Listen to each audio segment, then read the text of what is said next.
In this series, we will look at the Safavid and Mughal empires, two empires forged from the iron will of two young boy rulers who would be thrown together initially by circumstance against a common enemy, to each carve out an imperial niche for themselves.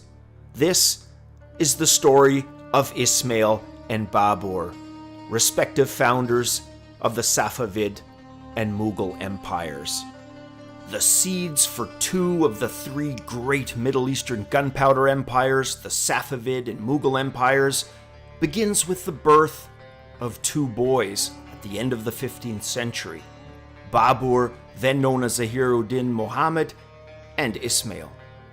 Both lost their fathers at a very early age. Both had a mixed Persian and turco-mongolian upbringing. Both were warrior poets, and both would carve out empires for themselves. But the genesis for the seeds, well, that goes back even further still. From 1206 to 1368 in the Common Era, the unified Mongolian tribes under Chinggis Khan and his heirs spread across Asia into Europe, forming the Mongolian Empire, the largest land empire to have ever existed on the planet. The various fragments of this once great empire would carve out identities for themselves, first as khanates, then as various kingdoms and empires in their own right. One of these Mongolian Empire offshoots was the Timurid Empire in Persia and Central Asia. It was for most of the 1300s ruled by Timur, who was of turco-mongolian descent. In the remnants of this empire, the two boys were born. A descendant of Timur, Babur, which meant tiger in Persian, was born in 1483 in what is now Uzbekistan. Ismail was born in 1487 in Ardabil, an ancient city in the northwest of the region. The Persians, who had left Zoroastrianism with but a few exceptions, now embraced Islam. But it would be their language, the Persian language, and not Arabic, that would hold sway as the primary language of administration and art in the areas around what was Persia. The Timurid and future Safavid and Mughal empires would all embrace Persian as the language of their empires. Persian poetic epics like the Shahnameh, known as the Book of Kings, not only influenced literature within Persia, but was celebrated in nearby regions as well. Persian itself not only continues to exist in varying forms outside of Iran, but fused with lingua francas of the region and the day to develop into languages like Urdu. Although Babur was fluent in the Persian language of the Timurid Empire, his mother tongue was Chagatai Turkic, and much of the information we have is thanks to Babur himself, for he wrote one of the earliest autobiographies known. Thanks to this book, we know his childhood was one rarely free of conflict. Not just external, but conflict within his own family. When he was just 11, his father died feeding pigeons when the poorly constructed aviary he was in toppled into a ravine below. Two of his uncles from neighboring kingdoms coveted his throne and continually attempted to dislodge him from it. With some good fortune, though, and the aid of his maternal grandmother, he managed to cling on to that throne. At just 15 years of age, he laid siege to Samarkand and captured it after 7 grueling months. However, those early years would see him capture territory, only to lose it shortly after. He captured and lost Samarkand twice before finally being forced into exile. He stayed in Tashkent, which was under the rule of his maternal uncle, and endured, according to his autobiography, much poverty and much humiliation. No country and no hope of one, he would write. However, Babur did not stay idle during his 3 years of exile. He put his sole focus and all of his efforts into building a strong army, but he had to resign himself to looking south instead. In the south is also where Babur's fortunes would begin to shift favorably. Kabul, which was then ruled by Ulugh Beg Mirza of the Argham dynasty, whose heir was but an infant. He died, and an usurper, Mukin Beg, took the infant's throne. Mukin was unpopular with the local population, which again favored Babur. Babur crossed the blizzard-prone mountains of the Hindu Kush and captured Kabul to again have a kingdom of his own. With his fortunes shifting for the better in the south, he began to look even further in that direction and east, towards Hindustan, present northern-day India and Pakistan. However, his kingship did not come without price. He had entered into an agreement with Ismail, the Shah of Safavid Persia. Ismail was born the last in a line of hereditary grandmasters of the Safaviya Sufi order. At the age of just 7, his father was killed in a battle at Tabasaran, fighting the combined forces of Shirvanshah Farrukh Yasar and his overlord, the Akkoyunlu, a Turkic tribal federation that controlled most of what was the heartland of Persia. This forced young Ismail and his followers into hiding, where he received education under the guidance of numerous scholars. At the age of 12, he returned to the land of his birth, along with his followers. Ismail sent out an invite to several Kizilbash tribes of the region for support in early 1500. The Kizilbash, or Redheads, were made up of roughly 9 Turkoman tribes, and that summer, 7,000 Kizilbash troops would heed Ismail's call. And that winter, they would pass over the Kura River and march towards the Shirvanshah's state. There, they defeated Shirvanshah Farrukh Yasar's forces near Kabani or Gulistan, avenging Ismail's father's death. And then they went on to conquer Baku. Ismail now controlled Shirvan, the area roughly corresponding to present-day Azerbaijan and southern Dagestan. These lands would, for the first few years, continue to be ruled by the Shirvanshah's line, but under Safavid overlordship. Ismail's successful conquest of the region, however, did not go unnoticed. Alvand, the ruler of the Akkoyunlu, brought an army north from Tabriz and crossed the Aras River to engage the Safavid forces.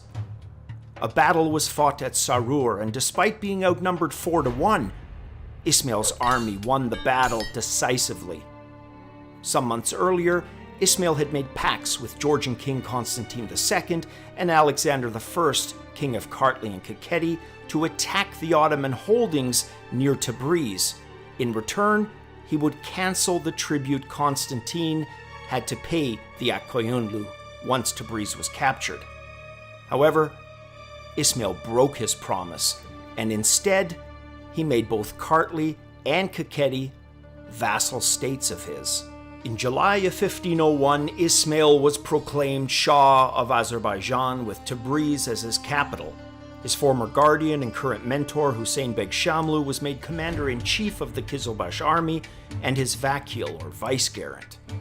The army consisted mainly of tribal units, Turkmen from Anatolia and Syria, Kurds, as well as some other smaller tribespeople. After being made Shah, he instated Twelver Shi'ism as the compulsory religion of his now growing empire. In 1502, after defeating an Akkoyunlu army, he took the title of Shah of Iran. The years after this would see Ismail conquer additional territory, Erzincan and Erzurum in 1502, and then in 1503, Dayet and Fars, in 1504, Mazandaran, Gorgan, and Yaz. In 1507, Dayak Bakir was conquered, and it was also the year he would begin to shift the power base of the high-ranking around him to consist of more Persians.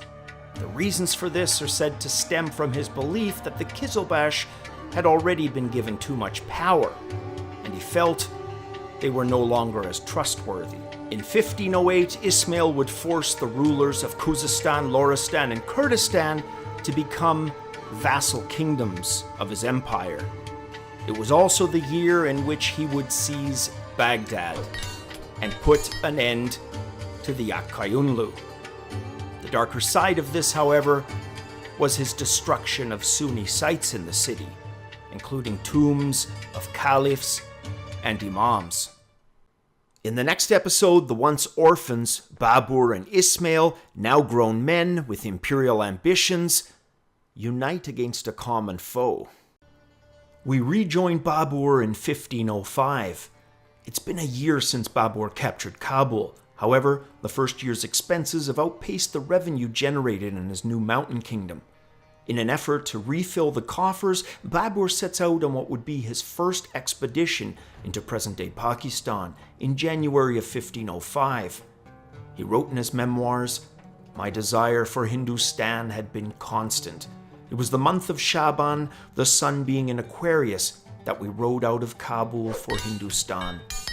He felt the lands were his by right via his ancestor Timur, who had controlled portions during the peak of the Timurid Empire. For 5 months, Babur would raid the towns and villages of the region.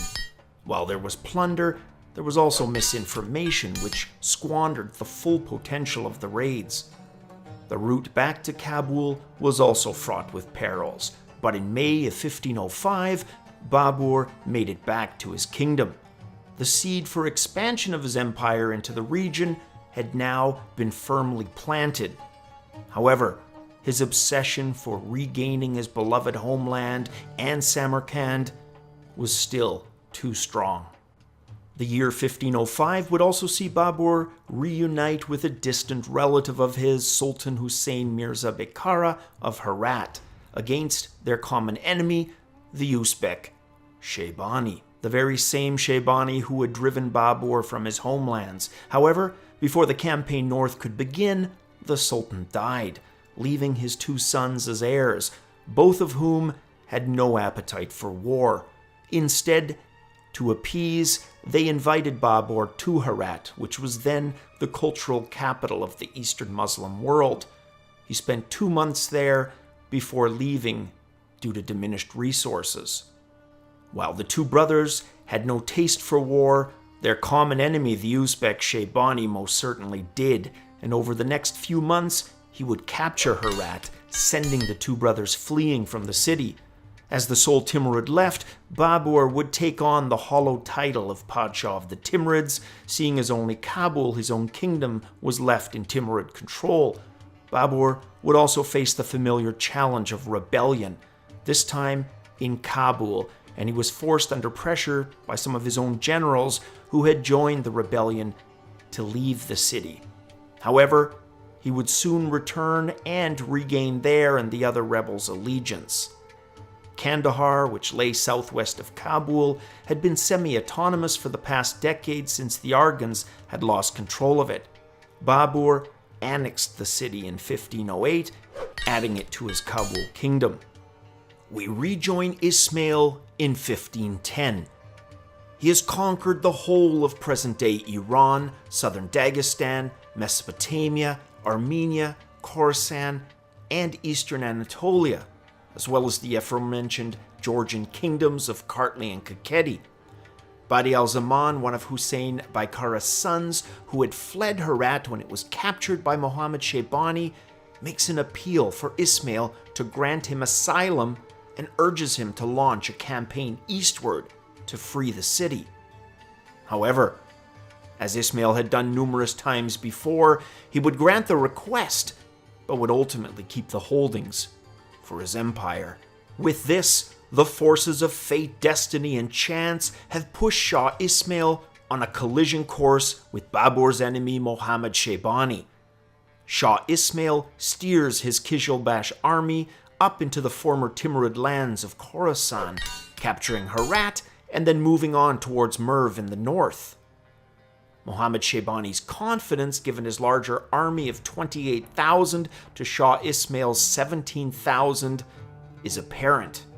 However, being outnumbered in battles was something Ismail had dealt with numerous times successfully, and Merv would prove to be no different. The speed of Ismail's Qizilbash surprised Shaybani, who then retreats to the Merv castle to wait for reinforcements from other Uzbek tribes. Ismail, ever the tactician, feigns a retreat from Merv, which Shaybani is unable to resist given those superior numbers. Shah Ismail has a portion of his Qizilbash lie in ambush just at the point where Shaybani's troops would receive no benefit from the castle. Thousands of Uzbeks are killed, and Mohammad Shaybani flees the battle. However, he's captured and promptly executed, with his remains sent throughout areas of the empire in display. Ismail, eager to make a statement to other Uzbeks, has Shaybani's skull coated in gold and various jewels to serve as a drinking goblet. Shah Ismail's Safavid Empire now extended in the east to Babur's kingdom of Kabul and Kandahar. Babur and Ismail, while previously aware of each other's existence, now share a common political border. Ismail's Safavid Empire spanning the entire western region of Babur's kingdom. The news of Ismail's defeat of Babur's enemy Muhammad Shaybani reaches Kabul in December of 1510. Fellow countryman Mirza Khan sends the news and indicates to Babur that thousands of Mughals had left Merv for Kunduz to the north of Kabul. They had been servants of Babur's uncle Mahmud and Ahmad. Mirza invites Babur to join them and regain his homeland. On hearing this news, Babur heads north through the only winter route through Abdara and reaches Kunduz a month later in January. The vying groups are unable to reach consensus on Babur's role and part ways. While in Kunduz, Babur is reunited with his sister Khan Zahra, who was brought to him by Shah Ismail's troops. Babur sends Mirza Khan to Ismail with thanks and gifts and with a request for military assistance. Mirza is well received by Ismail, and the request for military assistance is granted, but with multiple concessions, chief among them, overlordship of Babur's lands by Ismail and the Safavids. Babur agrees to these conditions and forms a partnership with Shah Ismail. With Babur's agreement secured, Shah Ismail sends Najmi Sani, his finance minister, with the objective of helping secure Babur's homeland. In 1512, he leaves Kabul to the care of his brother Nasir Mirza and meets up with Najmi Sani's troops, forming a combined army estimated at 60,000 troops. They approached Karshi, which Babur wanted to leave behind as per previous forays into the region, but Najmi Sani refuses, as he believes it was the new Uzbek leader Sultan Ubaidullah's lair. The residents of the city, young and old, are massacred. Among them, one of the most eminent poets, Maulana Binai, who had happened to be passing through the city when the massacre began. Babur is disgusted, but feels compelled to maintain the alliance. Babur takes a portion of the troops and heads in the direction of Bukhara and Samarkand. His aides had scouted both and said of Bukhara that it was then empty of troops and full of fools. They therefore urged a direct move on both. Babur was able to take Bukhara essentially unopposed, and from there he continued on to Samarkand, and like Bukhara, was able to enter Samarkand unopposed.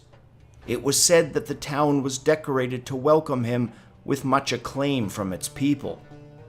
This would mark the closest Babur would get to his desire to reoccupy the lands of his forefathers in the Fergana Valley.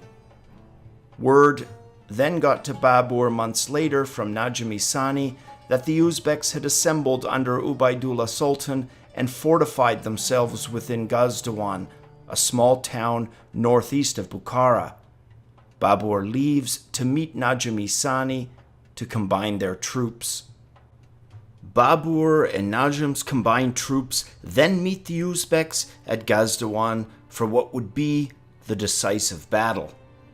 The Uzbeks firmly entrenched themselves in the town, with archers taking up positions in every corner of the city to pour arrows down upon the Kizilbash. When their military chief, Biram Khan, is injured, chaos and disorder ensues. Still disgusted at Najm's previous massacre, many refuse to fight, and within an hour, the combined army is routed by the Uzbeks. Babur flees back to Hisar and finally resigns all hope of ever recovering his beloved homeland in the Fergana Valley. Najim Sani is captured and promptly executed. It was after this battle and his return back to Kabul in 1514 that would see Babur focus his attention towards Hindustan in an effort to expand his lands away from the ever-encroaching Uzbeks. In the third and final part of the series, we will witness the defeat that tore away the aura of Shah Ismail's invulnerability, as well as the rise of Babur's Mughal Empire. The year is 1510. Throughout the areas bordering the Safavid Empire, support for the Safavid cause is growing. The border near the Ottoman Empire had been encroaching further west under Ismail's expansionist policies. This encroachment disturbed the Ottomans greatly, for they were conservative Sunni, and the presence of the competing religious ideas offered by Shia was not welcome, nor would it be tolerated. The Ottoman Empire during Ismail's expansion years was headed by Bayezid II. He was facing a succession crisis between his two sons while simultaneously watching Ismail ferment revolt among the Kizilbash on his eastern frontier. In fact, most of the unrest along the eastern border stemmed from the direct or indirect interference of Ismail, who was eager to promote Shi'ism at any and every opportunity available. All the while, Bayezid's two sons continued their bickering. Ahmet, at the head of an army, sought to bring his victory celebration to the capital, Constantinople, while his other son, Selim, feared his brother would have intentions that were not quite honorable. He therefore staged a revolt in Thrace, but failed to secure victory. He then fled to the Crimean Peninsula. Bayezid II denied Ahmet access to Constantinople, and while this was occurring, Selim brought his own forces back to bear down upon his father, forcing his abdication.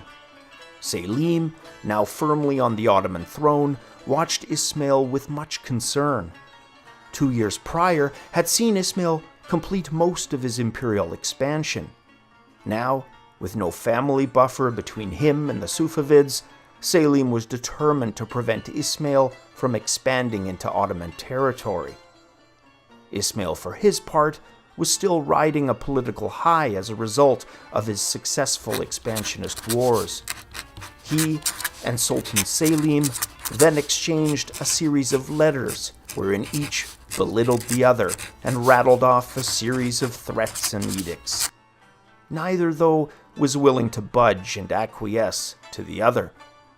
The stage was therefore set for conflict between the Ottomans and the Safavids. The conflict would take place at Chaldiran, and each side would bring a large amount of troops, the Ottomans an estimated 60 to 100,000, and the Safavids 55 to 80,000. However, it was not merely a numeric advantage that Selim brought to the battlefield. The three empires of the Ottomans, Safavids, and Mughal are often referred to as the Gunpowder Empires, and that name found its origins in this battle, as the Ottomans brought with them an estimated 150 to 200 cannons, while the Safavids and Mughals were the other two of the Gunpowder Empires. In this first battle, it would be only the Ottomans who would bring gunpowder to the field. Ismail had another issue aside from a numerical and weapon disadvantage, and that was the Uzbeks, who were at this same time invading across his eastern border. To buy himself time, he employed a scorched earth policy to slow Selim down. The two, however, finally met on the battlefield in the county of Chaldiran in what is now northwestern Azerbaijan. The Ottomans, having fought many battles on the European side of their borders, were highly disciplined. And aside from this disciplined infantry, were the 150 to 200 cannons, and beside them, multiple banks of Janissary infantry, likewise armed with gunpowder in the form of musket fire.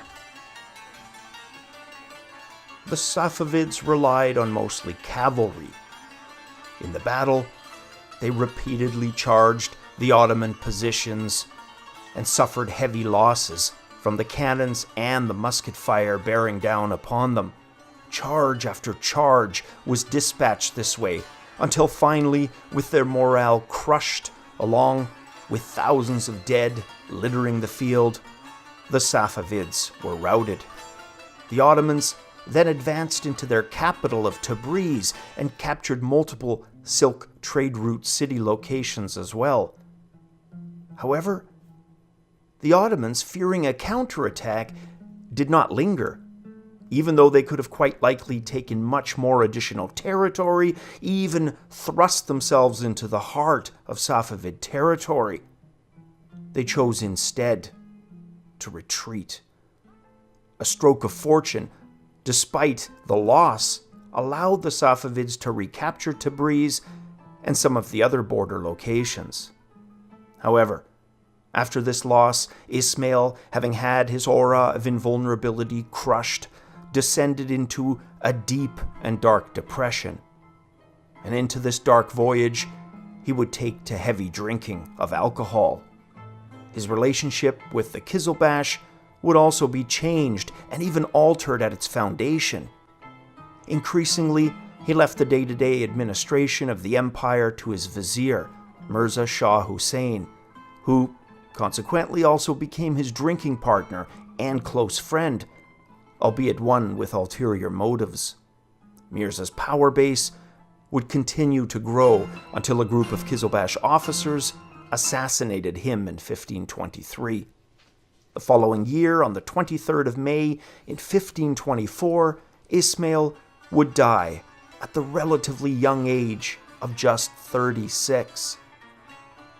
He would leave his empire in the hands of his descendants, the first of which, his son, would go on to rule for many decades. Babur, after losing Samarkand for his third time, no longer sought to recapture his homeland. Instead, he would focus his attention towards northern India to his east. In 1519, he launched a campaign and reached the Chenab River, which is now part of modern Pakistan. His goal, to annex the area of the Punjab, as this had been part of his ancestor Timur's empire. Currently, the Lodi dynasty, under the rule of Ibrahim Lodi, were master and commander of those territories. Babur therefore set his sights on the Punjab and expansion into those lands. In 1524, he set out for Lahore to confront the Daulat Khan Lodi. They had made an arrangement. However, upon arriving, Daulat's army disintegrated, and Daulat surrendered himself, as they had discussed, to Babur. Within just 3 weeks of crossing the Indus River, Babur had obtained the entire Punjab. He would continue on towards Delhi via the Sirhind, reaching Panipat on the 20th of April in 1526. Ibrahim Lodi would be there to meet him with a larger army of 100,000 soldiers in addition to approximately 100 war elephants. However, Babur would use the tactic of Tulugma to encircle Ibrahim's army and force it to face his artillery fire. The artillery fire having the secondary benefit of scaring the war elephants. And like at the Battle of Chaldiran between the Ottomans and Safavids, this was a battle where one side, Babur's, had gunpowder weapons, and the other, Lodi's, did not, despite him having the larger numbers. And just like at the Battle of Chaldiran, the gunpowder side won handily here. Babur would gain the victory in addition to Lodi dying during the battle, effectively ending his dynasty. Babur, not one to ever be accused of modesty, would write in his memoirs that, By the grace of Almighty God, this difficult task was made easy to me, and that mighty army, in the space of a half day, was laid in dust. Next for Babur was the Rajput ruler Rana Sanga, whom he faced at Kanwa on the 17th of March in 1527. Rana had hoped to overthrow Babur, who he viewed as a foreigner in his eyes, and send him alive or dead back across the borders from where he had come. Aiding Rana were some Afghan chiefs who felt betrayed by Babur owing to his false promises that he made to them. As Rana Sanga advanced, Babur took the defensive position at Kanwa. Rana was not the only one to be aided by others. Aiding Babur was the Hindu chief Silhadi, who joined his 6,000 forces to Babur's. The battle saw Babur's forces again outnumbered. However, as with the previous battle, he was aided by gunpowder in the form of 50 field artillery pieces.